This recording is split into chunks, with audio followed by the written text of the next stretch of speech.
Corona जैसी इस महामारी में वैक्सीन का लेना उतना ही जरूरी है जितना कि सांस लेना। सरकार की नई गाइडलाइन आ गई है। सरकार की नई गाइडलाइन के अनुसार 1 मई से 18 साल की उम्र से हर एक बड़े व्यक्ति को यह कोरोना की वैक्सीन लगनी है। यह वैक्सीनेशन का तीसरा चरण है। पहले चरण में कोरोना जो वॉरियर थे, जिसमें से मेडिकल टीम आती है, जिसमें पुलिस विभाग आता है, जिसमें राजस्व विभाग आता है और भी कई महत्वपूर्ण विभाग थे, जिसमें पहले चरण में सभी लोगों को डोज लगाई जा चुकी है। दूसरे चरण में 45 साल से अधिक उम्र के व्यक्तियों को लगाई गई थी। यह तीसरा और सबसे बड़ा चरण है जिसमें 18 साल से हर एक बड़े व्यक्ति को कोरोना की वैक्सीन लगनी है। तो दोस्तों, हम लोग कुछ दिनों से यह सुन रहे हैं कि वैक्सीन लगनी है, वैक्सीन का रजिस्ट्रेशन होना है, वैक्सीन कहां लगेगी, वैक्सीन कब लगेगी, यह क्वेश्चन हमारे दिमाग में कई दिनों से आ रहे हैं। तो दोस्तों, आज हम लोग इस वीडियो के माध्यम से सभी चीजों को देखेंगे कि रजिस्ट्रेशन कैसे करना है, रजिस्ट्रेशन के बाद वैक्सीन कहां लगनी है, वैक्सीन कैसे लगनी है, कब लगेगी, इन सभी चीजों को देखेंगे। वैक्सीन लगने के पहले, वैक्सीन लगने के बाद सभी चीजों को विस्तार से इस वीडियो के माध्यम से आज हम देखने वाले हैं। तो चलिए दोस्तों, शुरू करते हैं। देखिए, वैक्सीनेशन, सबसे पहले हमें यह समझना होगा कि वैक्सीन जिसको लगनी है उसकी क्या एलिजिबिलिटी हो, इसके अलावा कौन कौन से उसके पास कागज होने चाहिए, इसके बाद उसको कहां जाना है, इन सभी चीजों को पहले हम देखेंगे। इसके बाद हम इसकी प्रोसेस बताएंगे, रजिस्ट्रेशन कैसे करना है। देखिए, सबसे पहले इसकी एलिजिबिलिटी है। एलिजिबिलिटी एक नाम मात्र की एलिजिबिलिटी है, पहले ही हमने बता दिया। अगर आपकी उम्र 18 साल से अधिक है तो तीसरे चरण की जो एक प्रमुख विशेषता है, जो प्रमुख एक चीज है कि 18 साल से अगर आपकी उम्र अधिक है तो आपको यह वैक्सीन लगने वाली है। और आपकी जो नेशनलिटी होनी चाहिए वो है इंडियन होनी चाहिए। तो मेन है कि अगर आपकी उम्र 18 साल से अधिक है तो आपको वैक्सीन लगेगी। चलिए नेक्स्ट देखते हैं। इसका है कि रजिस्ट्रेशन। देखिए, इसका जो रजिस्ट्रेशन है, सबसे पहले तो यह समझिए कि इसका रजिस्ट्रेशन होना क्यों है, क्योंकि कोरोना एक बहुत बड़ी महामारी है। इसका जो वैक्सीन है, अगर आपने एक नहीं कई बार ले लिया तो आपके शरीर में साइड इफेक्ट कर सकते हैं। इसलिए सरकार इस वैक्सीन को सिस्टम से करवाना चाहती है, एक वेबसाइट के माध्यम से करवाना चाहती है। तो अगर आपको वैक्सीन लगवानी है तो आपको दो आपके पास सोर्स हैं। पहला है कि आप वेबसाइट पे जाइए। अगर आपको रजिस्ट्रेशन करना है तो आपके पास सीधी वेबसाइट है www.cowin.gov.in। यह एक वेबसाइट है। आप गूगल में जाके, क्रोम पे जाकर इसको सर्च करिए, आपके पास पेज खुल आएगा। आगे हम बताएंगे। दूसरा है कि सभी लोगों ने एक ऐप डाउनलोड किया था, आरोग्य सेतु ऐप। अगर आपके पास यह ऐप मोबाइल में है तो उसको आप अपडेट कर लीजिए, क्योंकि अगर आपने इस ऐप को अपडेट नहीं किया तो वो पुराना वाला ऐप रहेगा, तो वैक्सीनेशन का उसमें ऑप्शन नहीं आएगा। आगे हम बताएंगे कहां पर उसमें वैक्सीनेशन का उसमें अपडेट वर्जन है। देखिए, इसमें log in the Aarogya Setu app. देखिए, ये आपके पास दो सोर्स हैं रजिस्ट्रेशन करवाने के। बिना रजिस्ट्रेशन के आपको वैक्सीन नहीं लगेगी, आपको रजिस्ट्रेशन करवाना जरूरी है। देखिए, नेक्स्ट देखते हैं। इसमें है मेंबर। देखिए, अगर आप किसी मोबाइल नंबर से रजिस्ट्रेशन करते हैं तो एक मोबाइल नंबर से 4 लोगों का रजिस्ट्रेशन हो जाता है। मान लीजिए मेरे फैमिली में 6 लोग हैं, तो 6 लोगों में अगर हमें पूरे लोगों को वैक्सीन लगवानी है तो हमारे पास मिनिमम 2 नंबर होने चाहिए, क्योंकि एक मोबाइल नंबर से 4 लोगों का रजिस्ट्रेशन होता है और 6 लोग हैं तो 2 मोबाइल नंबर चाहिए। तो एक मोबाइल से 4 लोगों का रजिस्ट्रेशन हो सकता है। देखिए, आइए फीस। सबसे इंपॉर्टेंट चीज है फीस। अगर आप किसी सरकारी हॉस्पिटल में जाते हैं वैक्सीनेशन के दिन तो आपको फ्री ऑफ कॉस्ट है, कोई भी फीस नहीं लगेगी। 45 साल से अधिक लोगों को तो फीस लगनी ही नहीं है। और अगर आप किसी प्राइवेट हॉस्पिटल में जाते हैं तो वहां पर सरकार ने 250 रुपए कर रखा है, लेकिन आने वाले दिनों में इस पे भी कुछ अपडेशन आएगा तो उसको आप देखेंगे। तो फीस में इसमें कोई ज्यादा दिक्कत नहीं पड़ेगी, क्योंकि यह एक महामारी है, सरकार की इसमें जिम्मेदारी है। सरकार इसको कम से कम मूल्य पे लोगों को प्रोवाइड करवाएगी। देखिए, नेक्स्ट देखते हैं। डॉक्यूमेंट। पूरे आपका जो वैक्सीनेशन है, पूरे वैक्सीनेशन में सबसे ज्यादा जरूरी है आपका यह डॉक्यूमेंट, मतलब कि आपका जो फोटो वाला एक आई कार्ड होगा, उस आई कार्ड का होना बहुत जरूरी है। क्योंकि कई लोग क्या होंगे कि एक नहीं 2 बार जाने की सोचेंगे, उनको पता ही नहीं है। तो आपका आधार कार्ड, आपका पैन कार्ड, आपका ड्राइवर लाइसेंस या फिर आपका कोई और कार्ड जिसमें आपकी फोटो लगी हो, ये आपके पास होना जरूरी है। जब आप रजिस्ट्रेशन करवाएंगे, जब आप वैक्सीन लगवाएंगे, तब इसकी जरूरत पड़ती है। देखिए, नेक्स्ट देखते हैं। कंफर्मेशन। देखिए कंफर्मेशन का मतलब है कि जैसे ही आपने रजिस्ट्रेशन करवाते हैं, रजिस्ट्रेशन में ही आप डालते हैं टाइम, डेट और प्लेस, इन तीनों चीजों को आप डालते हैं तो इन तीनों चीजों का आपके पास कंफर्मेशन आ जाएगा। नेक्स्ट चलते हैं, अगर आपको कैंसिल करना है, देखिए कैंसिल क्यों करते हैं। मान लीजिए आप वैक्सीन लगवाने जा रहे हैं और आपकी एक दिन पहले तबीयत खराब हो गई, आपको बुखार आ गया, आपको जुकाम आ गया या फिर आपको और कोई बीमारी हो गई, तो अच्छा है कि आप उस वैक्सीनेशन से पीछे हट जाएं। अगर आप बीमार हैं तो आप उससे पीछे हट जाएं, या फिर आपका इमरजेंसी कहीं जहां पर आपको वैक्सीन लगनी थी आप कहीं दूर चले गए तो आप उस वैक्सीन को छोड़ सकते हैं, तो आप उसको कैंसिल करवा लीजिए कि मुझे ये वैक्सीन नहीं लगवानी है, बाद में लगवाऊंगा, या फिर जो भी आपका उसमें ऑप्शन आएगा। और फिर आपके पास और रीजन भी हो सकते हैं। तो अगर आप वैक्सीन नहीं लगवानी है तो आप उसमें मैसेज आता है, उसमें आप मैसेज कर दीजिए कि हमको वैक्सीन नहीं लगवानी है, क्योंकि जो वैक्सीन होती है वो एक संख्या में आती है। अगर 100 लोगों ने किसी हॉस्पिटल में वैक्सीन के लिए रजिस्ट्रेशन करवाया है तो उस हॉस्पिटल में 100 ही वैक्सीन आएंगी। अगर कोई 101 में व्यक्ति जाता है तो वहां पर उसको वैक्सीन नहीं लगेगी, क्योंकि वह वैक्सीन किसी दूसरे व्यक्ति के नाम से है, वही व्यक्ति को ही वो वैक्सीन लगेगी। इसलिए एक व्यक्ति का जो रजिस्ट्रेशन होगा वो एक ही बार होगा। ऐसा नहीं है कि एक ही व्यक्ति दिल्ली में रजिस्ट्रेशन करवा लिया और वही व्यक्ति यूपी के किसी जिले में करवा लिया या फिर यूपी के ही किसी 2 जिलों में करवा लिया, तो ऐसा नहीं है। इसलिए वो एक आई कार्ड मांगता है। देखिए सब ये देखिए, रिशेड्यूल का मतलब है कि अगर आपने अपना रजिस्ट्रेशन को कैंसिल करा रखा है तो आपको दोबारा उसको भरने के लिए आएगा कि आप दोबारा अपना रजिस्ट्रेशन करवाइए और अपना टाइम प्लेस डिसाइड करिए। तो यही सब इंपॉर्टेंट चीज है। अब हम देखेंगे कि इस कोरोना की वैक्सीनेशन के लिए किस तरह से आप रजिस्ट्रेशन करेंगे। देखिए सबसे पहले तो हम समझते हैं व्हाट इज कोविन। देखिए कोविन एक प्लेटफॉर्म है, कोविन एक प्लेटफॉर्म है जहां पर भारत के नागरिकों को वैक्सीनेशन के रजिस्ट्रेशन करवाने के लिए जगह मिलती है, जहां पर भारतीय नागरिक वैक्सीनेशन के लिए रजिस्ट्रेशन कर सकता है और अपनी वैक्सीनेशन सेंटर नियरेस्ट प्लेस, मतलब अपने जहां वो रह रहा है उस जगह से पास जगह को अपनी चूज कर सकता है। किसके द्वारा? कोविन के द्वारा। तो कोविन एक प्लेटफॉर्म है। देखिए जैसे ही हमने गूगल पे डाला www.cowin.gov.in तो हमारे पास ऑप्शन मिलेगा 2। पहला, यहां से आपको ध्यान से सुनना है, यहां से आपका रजिस्ट्रेशन शुरू होता है। देखिए आपके पास 2 ऑप्शन मिल रहे हैं। पहला ऑप्शन है रजिस्ट्रेशन, दूसरा है आपको रजिस्ट्रेशन करना है योरसेल्फ, दूसरा है आयोग सेतु ऐप से। तो अगर आप आयोग सेतु ऐप खोलते हैं तो देखिए ये आपके पास ऑप्शन आता है। हमने बताया था आपने जैसे ही अपडेट करते हैं आप अपने ऐप को तो ये तीसरा आपके पास एक ऑप्शन मिलेगा वैक्सीनेशन का, ये आपके पास ऑप्शन मिलेगा वैक्सीनेशन का। ये आप ऑप्शन जैसे ही आप इस पर क्लिक करेंगे आपका ये बन के आ जाएगा वैक्सीनेशन, और यहां पर आप अपना मोबाइल नंबर लिख दीजिए, जितना भी आपका मोबाइल नंबर हो। जैसे मोबाइल नंबर डालेंगे आप प्रोसेस टू वेरीफाइड करेंगे, आपके उस रजिस्टर्ड मोबाइल नंबर पर एक ओटीपी जाएगा। उस ओटीपी को आप डालेंगे ही, जैसे ही आप ओटीपी को डालेंगे आपके पास एक पेज आ जाएगा, उसमें आप अपनी जो जानकारी है बेसिक इंफॉर्मेशन उसको भरना है। देखिए, और दूसरा ऑप्शन है आपके पास, खुद आप कर सकते हैं गूगल क्रोम के द्वारा। देखिए इसमें क्या है, ये है दूसरा है कि register in sign in your vaccination. यहां पर आप अपना मोबाइल नंबर भरेंगे, यहां पर अपना मोबाइल नंबर भरेंगे। जैसे ही आपने मोबाइल भरकर ओटीपी किया, ओटीपी आ जाता है और आपने ओटीपी डाल देते हैं। जैसे ही ओटीपी डालती है, दोनों तरीके हैं।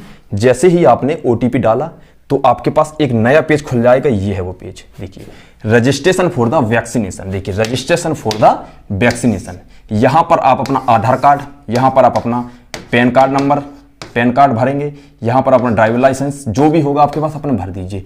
यहां पर अपना आधार कार्ड नंबर जो आपका 12 अंकों का होता है, आधार कार्ड नंबर भर दीजिए। यहां पर अपना नाम भर दीजिए, जो भी आपका नाम होगा।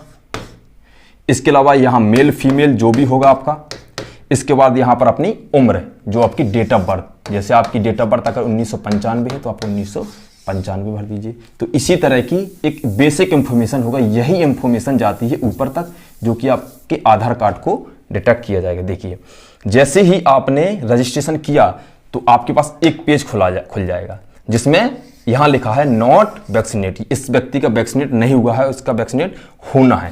तो इसमें नाम, डेट ऑफ बर्थ, ये सब भर के आ जाएगा। इसके बाद यहां लिखा आएगा कि आपका शेड्यूल में नहीं आया है, और जैसे ही अगर आपकी जगह होती है तो उसमें लिख के 1 मई को लगनी है, 2 मई को यहां शेड्यूल आ जाएगा। देखिए जैसे ही आपने ये किया, इसके बाद हमने बताया था शुरुआत में ही कि एक मोबाइल से 4 लोगों की रजिस्ट्रेशन होनी है, एक मोबाइल से 4 लोगों की रजिस्ट्रेशन होनी है। तो ये ऐड मेंबर है, एक ऐड, ये मेंबर की तरह ऐड कर सकते हैं कि 4 लोगों का एक ही मोबाइल नंबर से ऐड होना है। चलिए आगे देखते हैं, इसको आगे बढ़ते हैं हम। तो देखिए अब ये सबसे ज़्यादा ज़रूरी है। देखिए इसमें मजाक करने की कोई ज़रूरत नहीं है कि अगर आप यहाँ पर हैं, मान लीजिए अगर आप आज झांसी में हैं, झांसी के बाद आपकी 1 मई या 2 मई या 4 मई को आपको दिल्ली जाना है, तो ऐसा नहीं है कि आपने यहीं का एड्रेस डाल दिया, क्योंकि इसमें ऑप्शन आता है सर्च बाय डिस्ट्रिक्ट। तो इसमें स्टेट का डालना है, आप उत्तर प्रदेश के हैं, आप मध्य प्रदेश के हैं, आप डिस्ट्रिक्ट जो भी आपका होगा आप अपना डिस्ट्रिक्ट डालिए। जैसे मैंने ये डाल दिया उत्तर प्रदेश और महोबा। तो आपको जितनी तारीख को वैक्सीन लगनी है, उस वैक्सीन में आप किस जगह रहेंगे, उस जगह का स्टेट व डिस्ट्रिक्ट को आपको चूज करना है। पता चले आपने दूसरी जगह कर दिया तो वो जो वैक्सीन होगी जहां आप लगवाना चाहते हैं वहां पर वो वैक्सीन फ्री रखी रहेगी, और जहां पर आप अभी हैं वहां पर आपके लिए वैक्सीन नहीं है। तो देखिए ये आपके लिए बहुत ज़रूरी है कि अगर आपके पास वहां वैक्सीन लगाने के लिए समय नहीं है या फिर आप वहां से चले जाएंगे, तो आप वहां पर जगह को जो है चूज सही से करिए। देखिए ये होती है बुकिंग की। जैसे ही आपने आगे खोलते हैं तो इसमें आ जाती है। देखिए इसमें लिखा है minimum age limit booking 45 plus, 60 पूरी भर गई हैं, यहाँ पर एन यानी नहीं है, ऐसे मतलब इस तरह का ऑप्शन आपके सामने आएगा। जैसे ही आप खोलेंगे आपको समझ में आ जाएगा। जैसे कि 1 मई से लगनी है, तो 1 मई से ये अभी इसका रजिस्ट्रेशन किसी ने नहीं किया है। ये मैंने अपने यहाँ खोला है, किसी ने यहाँ रजिस्ट्रेशन नहीं किया है। देखिए जैसे ही आपने दोनों डोज लगा लेते हैं, पहली डोज और दूसरी डोज, जैसे ही आपने दोनों डोज लगवाते हैं, कोरोना की दोनों डोज लगवाने के बाद आपके पास एक सर्टिफिकेट आता है। वो सर्टिफिकेट आपके लिए अभी और आपके फ्यूचर के लिए बहुत ही ज़रूरी है, क्योंकि आने वाले समय में जहाँ भी आप जाएंगे, किसी भी कंपनी में जाएंगे, किसी भी ऑफिस में जाएंगे, स्कूल में जाएंगे, किसी भी कॉलेज यूनिवर्सिटी किसी भी जगह जाएंगे, तो आपको एक सर्टिफिकेट, जिस तरह से आधार कार्ड मार्कशीट मांगते हैं उसी प्रकार से इस कोविड वैक्सीनेशन का भी आपको एक कागज मांगा जाएगा। जिस तरह से ये final certificate for the covid vaccination है। देखिए इसमें नाम दिया होता है, एज, मेल, पैन कार्ड, ये सब नंबर दिए होते हैं। इसी के आधार पर आप कर सकते हैं कि ये मेरा वैक्सीनेशन फाइनल हो गया है। यह एक एग्जाम्पल है। हम लोगों की दोनों डोज लग चुकी हैं, तो ये 5 मार्च 2021 को दोनों डोज लगने के बाद यह सर्टिफिकेट मिला हुआ है। ये मेडिकल टीम और भी कई लोगों को, सभी लोगों को मिल चुका है जिन लोगों की दोनों डोज लग गई हैं। ये बहुत ही जरूरी है, इसको आप प्रिंट कर आधार कार्ड की तरह निकाल कर रख लीजिए। अब देखिए कुछ क्वेश्चन आते हैं दिमाग में कि सुना है हमने कि 2 वैक्सीन है। अगर एक वैक्सीन होती तो हमारे पास ऑप्शन नहीं है, और यहाँ पर 2 वैक्सीन है, तो हमारे दिमाग में चलेगा कि हम कोवैक्सीन लें कि कोविडशील्ड लें। तो देखिए ये दोनों वैक्सीन है, इन दोनों में से आप किसी भी वैक्सीन को ले सकते हैं। सबसे पहले तो इतना आप समझिए कि कोई भी जो वैक्सीन होती है वो 100% वर्क नहीं करती है, क्योंकि अगर 100% वर्क करती होती तो इतिहास में जितनी भी महामारी आई थी सभी महामारी पूरी तरह से समाप्त नहीं हुई हैं। माना जाता है कि कोई वैक्सीन 70% काम कर सकती है, कोई 80%, कोई 90%, और ये दूसरा आपके बॉडी पर डिपेंड करता है। कई लोगों की बॉडी ज़्यादा इफेक्टिव होती है, कई लोगों की बॉडी पर ज़्यादा इफेक्टिव नहीं होती है। तो आप अगर जाएं, जब भी आप रजिस्ट्रेशन करवाएं, तो उसमें आपके पास ऑप्शन होगा कि दोनों वैक्सीन में कौन सी वैक्सीन लगाएं, तो आपको दोनों वैक्सीनों में से कोई भी वैक्सीन चुन लेनी है। हम लोगों को कोविडशील्ड नामक वैक्सीन लगी हुई है। देखिए आगे चलते हैं, इसमें कोई घबराने वाली बात नहीं है। बस एक चीज इसमें समझना है कि जो वैक्सीन फर्स्ट डोज में आपको लगी है वही वैक्सीन दूसरी डोज में भी लगेगी। पता चले आपने पहली डोज में ये वैक्सीन लगवाई और दूसरी डोज में आपने ये लगवाई, क्यों? क्योंकि किसी चाचा ने कह दिया कि ये वैक्सीन सही है। तो अच्छा है कि आप पहले डिसाइड कर लें कि कौन सी वैक्सीन आपको लगवानी है। जो वैक्सीन आपको लगवानी है आप एक बार डिसाइड करें, दोनों डोजों में एक ही वैक्सीन लगेगी। आपने ये पहले लगवा दी, ये बाद में लगवाई, तो आपके शरीर में साइड इफेक्ट करना शुरू हो जाएगा। तो अच्छा है कि दोनों वैक्सीनों में कोई एक वैक्सीन डिसाइड करें पहले। चलिए देखिए, क्यों लगवाएं वैक्सीन, ये क्वेश्चन आता है कई लोगों के दिमाग में कि वैक्सीन क्यों लगवाएं भाई, हमें नहीं लगवानी, हमारा जो इम्यूनिटी सिस्टम है वो बहुत ही अच्छा है, हमारा जो स्टेमिना है वो काफ़ी अच्छा है, कोई फर्क नहीं पड़ेगा। तो देखिए, पहले चीज़ ये समझ लीजिए कि जिन जिन लोगों को भी वैक्सीन लगी है, जो भी कोरोना वॉरियर थे, जिसमें से मेडिकल टीम आती है, राजस्व विभाग आता है, पुलिस विभाग आता है, उन सभी लोगों के पास अगर आप जाएंगे, बैठेंगे, तो उनमें कोरोना के लक्षण बहुत ही कम पाए जाते हैं। तो वैक्सीन जो है, जिन जिन लोगों को भी वैक्सीन लगी है, उन लोगों की जो लक्षण दिखते हैं बहुत ही कम दिखते हैं, उन लोगों को जो कोरोना है बहुत ही कम हो रहा है। तो अच्छा है कि आप दूसरों की बात ना सुने, और कोरोना की जब भी आपकी डेट आती है तो आप अपना कोरोना के दिन कोरोना की वैक्सीन लगवाएं। चलिए आगे देखते हैं। देखिए, time period for the second vaccine. पहली वैक्सीन आपको मान लीजिए 2 मई को लग जाती है, आपको पहली वैक्सीन मान लीजिए 2 मई को लग जाती है, तो ये मानक माना गया है कि लगभग 4 से 6 वीक में आप इसको दोबारा जो दूसरी वैक्सीन लगेगी वो लगभग 4 से 6 वीक बाद लगेगी। पहले 4 वीक में लगी थी, लेकिन इसको मानक माना गया कि लगभग 4 से 6 वीक बाद ही दूसरी वैक्सीन, दूसरी डोज लगनी चाहिए। तो इसमें जो समय का जो अंतर होगा वो लगभग 1 महीने से 1.5 महीना होगा। और वैसे भी हम बता चुके हैं कि जब दूसरी डोज लगवाने जाएं तो सबसे पहले इसके देखने वाली ज़रूरत ये चीज़ है कि आपको मान लीजिए पहली डोज, मान लीजिए आपने उत्तर प्रदेश में महोबा जिला में वैक्सीन लगवाई है। 1 महीने बाद अब महोबा में ना रह के आप मान लीजिए आगरा में हैं, तो आपको जो दूसरे बार जो पूरा रजिस्ट्रेशन भरना होगा वो पूरी तरह से नए तरह से भरना होगा, जिसमें से आपको उत्तर प्रदेश तो भरना ही होगा और आपको यहाँ पर आगरा भरना होगा, क्योंकि आपके लिए जो दूसरी डोज होगी वह आगरा के एक हॉस्पिटल में जिसको आप चुनेंगे वहाँ पर होगी, ना कि वो महोबा में होगी। तो अच्छा है कि जब भी आप दूसरी डोज के लिए अप्लाई करें फॉर्म, तो आपको ये चीज़ चुननी है कि आप कहाँ पर वैक्सीन करवाएंगे, और दूसरा है कि आपको कौन सी वैक्सीन लगी थी, कोविशील्ड लगी थी या कोवैक्सीन लगी थी, तो उसमें से जो आपने पहली डोज ली थी उसी वैक्सीन को ही चुने। ये 2 चीज़ों को आपको दूसरी वैक्सीनेशन में आपको ध्यान देना है। देखिए, अगर आपको कोई भी किसी प्रकार की दिक्कत होती है तो सरकार ने एक नंबर जारी किया है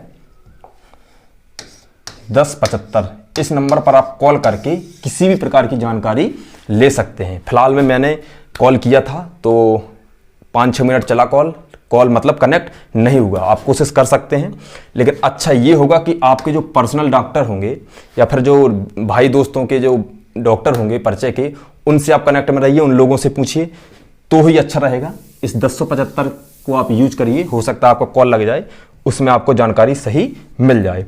और दोस्तों, एक मेरी पर्सनल राय है कि जैसे ही आपको वैक्सीन लगनी है, मान लीजिए आपको 2 मई को वैक्सीन लगनी है, मान लीजिए आपको 2 मई को वैक्सीन लगनी है, तो 1 मई को आपकी तबीयत जो है वो एकदम सही होनी चाहिए।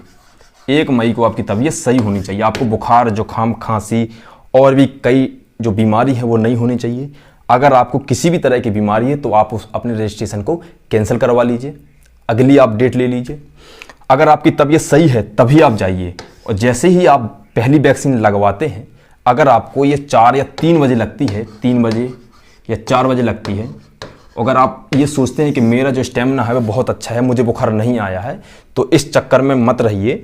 वो एक आपको टैबलेट देंगे, तो उस टैबलेट को आप सोने के पहले खा ही लीजिए, क्योंकि कई लोगों ने नहीं खाई, हमने भी नहीं खाई थी पहले डोज में, तो जो रात में होता है वो बुखार बहुत तेज आता है। अच्छा है कि आप पहले से ही टैबलेट खा लीजिए।